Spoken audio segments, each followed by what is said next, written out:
أعوذ بالله من الشيطان الرجيم بسم الله الرحمن الرحيم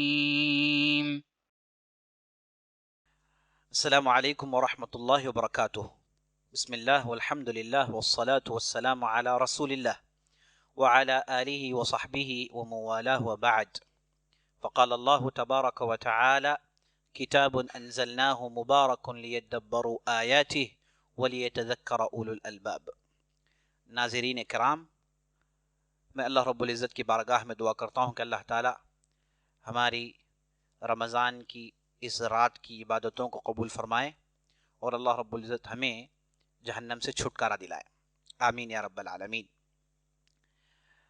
یہ سحری کے موقع پر، اس مبارک موقع پر قرآن سے بہتر کون سی چیز ہو سکتی ہے؟ تو انشاءاللہ یہ جیسا کہ ہمارا وعدہ تھا، آخری پارہ 30واں پارہ قرآن کے اندر، جسے جز عم کہتے ہیں، اس کی تفسیر آپ کے خدمت میں پیش کی جائے گی۔ یہ جو ہمارا وعدہ تھا، ہم اسے پورا کرتے ہوئے اس پارے کی تفسیر کا آغاز کرتے ہیں۔ اس سے پہلے کہ ہم اس کی تفسیر کی گہرائی میں اتریں، میں چاہتا ہوں کہ چند اہم تمہیدات، انٹروڈکشنز میں آپ کے سامنے پیش کروں۔ اس انٹروڈکشن میں ہم انشاءاللہ یہ دیکھیں گے کہ تفسیر کا کیا معنی ہے، قرآن کا کیا معنی ہے، اور اس کے بعد تفسیر کے متعلق چند اہم باتیں آپ کے سامنے آئیں گی انشاءاللہ۔ تو چلیے سب سے پہلے تفسیر کا کیا معنی ہے ہم دیکھتے ہیں۔ تفسیر یہ عربی لفظ ہے جس کا صرف یہ ہے فسرہ یفسر تفسیرا فہو مفسر۔ فسرہ سے یہ تفسیر کا لفظ نکلا ہے، اس کا اصل مادہ ہے فا سین را۔ فا سین را کے اس اصل مادے کے معنی میں اہل علم یہ کہتے ہیں کہ اس کا معنی ہے کشف کرنا، یعنی ظاہر کرنا، چھپی ہوئی چیز کو ظاہر میں لانا، ڈھانکی ہوئی چیز کو کھولنا، یہ معنی آتا ہے فسرہ کا۔ تو جب ہم تفسیر کہتے ہیں تو اس کا معنی یہ، لغوی معنی یہ ہے کہ کھول کر سامنے لانا، چھپی ہوئی چیز کو برملا لانا، یہ معنی اس کا ہوتا ہے تفسیر کا لغوی معنی۔ اب دیکھیے یہ جو فسرہ ہے، اسے ہم فا کی جگہ سین کو اور سین کی جگہ فا کو ڈالیں گے تو لگ بھگ یہی معنی آتا ہے۔ اس کا جو اصل مادہ فا سین را کا ہے، یہ آپ اسے آگے پیچھے کریں گے تو ایک ہی معنی کے آس پاس یہ گھومتا ہے، جس میں ظاہر ہونا، برملا آنا، کھلا ہوا ہونا، آیا ہونا، یہ اس کے معنی آتے ہیں۔ تو اسی سے فسرہ ہی سے تعلق رکھتا ہے سفرہ، اور سفرہ سے ہی لفظ سفر نکلا ہے۔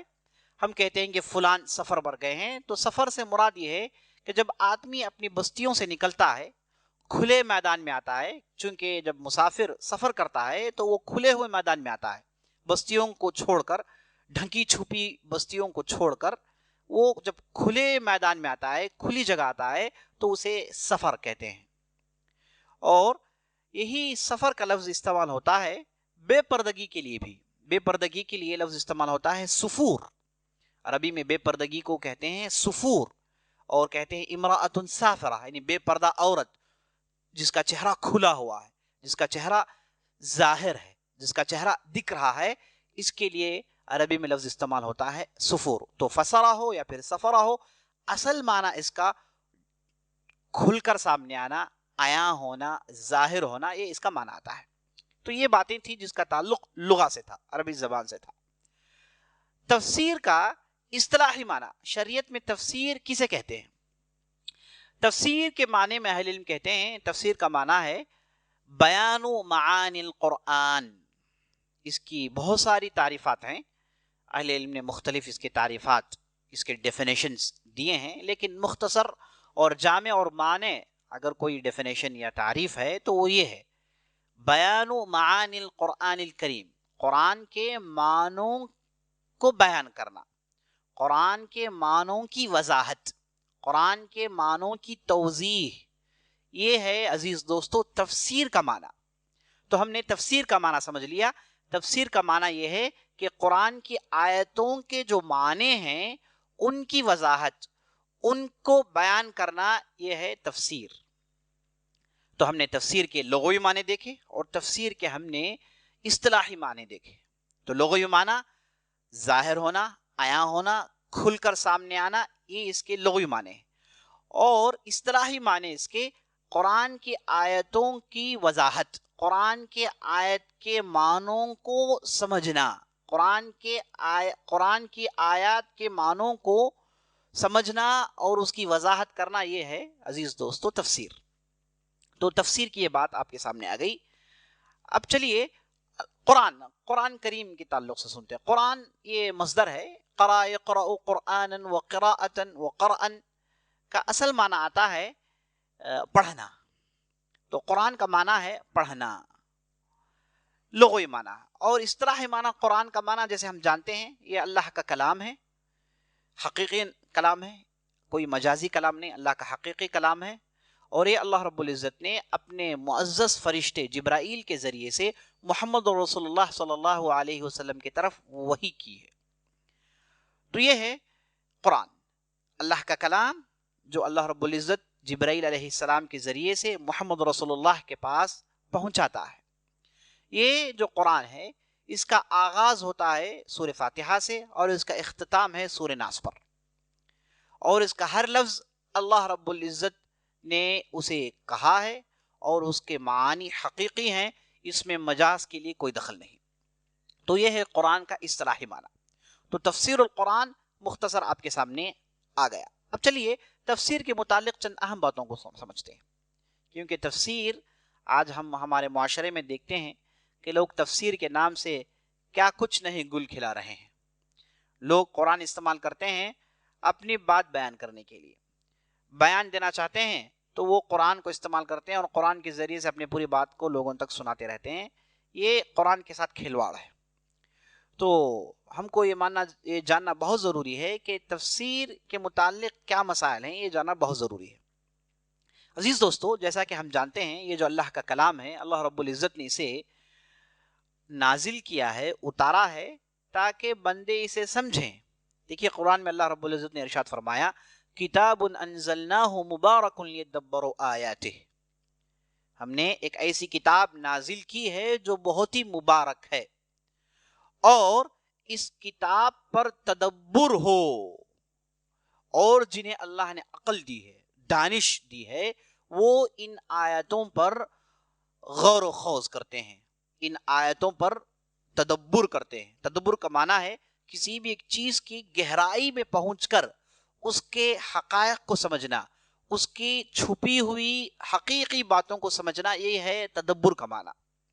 تو اللہ رب العزت نے قرآن نازل کیا صرف پڑھنے کے لیے نہیں، جیسے ہم معاشرے میں ہم دیکھتے ہیں کہ لوگ قرآن پڑھتے ہیں، انہیں پڑھنے کے قرآن سے لگاؤ ہے، لیکن تفسیر کے قرآن سے انہیں گھبراہٹ ہوتی ہے، سمجھنے کی کوشش نہیں کرتے۔ قرآن اگر سمجھا نہیں جائے تو قرآن کا اصل فائدہ ہی نہیں۔ اسی لیے علامہ اقبال نے کہا، تیرے ضمیر میں جب تک نہ ہو نزول قرآن، گرہ کوشا نہ ہے راضی نہ صاحب کشاف۔ کہتے یہ ہیں کہ قرآن جب آدمی پڑھے تو ایسے پڑھیں کہ وہ گویا کہ اس کے ضمیر میں اس کا نزول ہو رہا ہے، قرآن اس کے اوپر اتر رہا ہے۔